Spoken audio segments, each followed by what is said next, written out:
Marc Lefebvre ne décolère pas.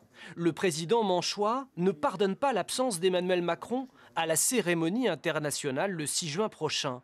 Au conseil départemental, le 75e anniversaire était la dernière grande occasion d'honorer les vétérans. Mais voilà, 75 n'est pas 80. On peut toujours demander aux vétérans de vivre jusqu'à 105 ans. Il s'avère qu'en notre 75e anniversaire, la plupart de nos vétérans aujourd'hui, ils ont 95 ans.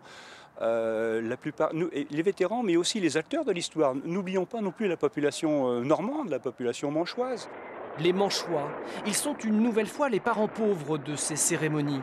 C'est en tout cas le point de vue du député Philippe Gosselin, qui dans un courrier à Emmanuel Macron rappelle que la Manche a écrit une page importante de la libération du pays.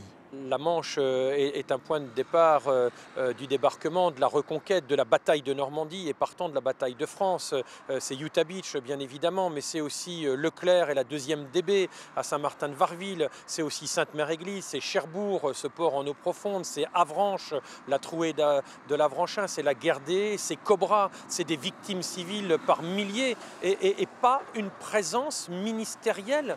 Ni ministre, ni secrétaire d'État dans la Manche, un scénario auquel Sainte-Mère-Église s'était préparée.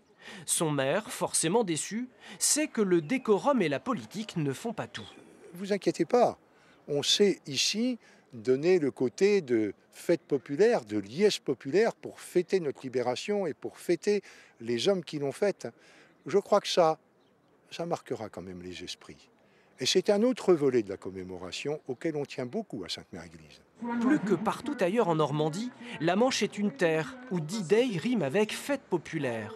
Un engouement qui, en ce 75e anniversaire, aurait pu justifier, selon certains, une forme de reconnaissance.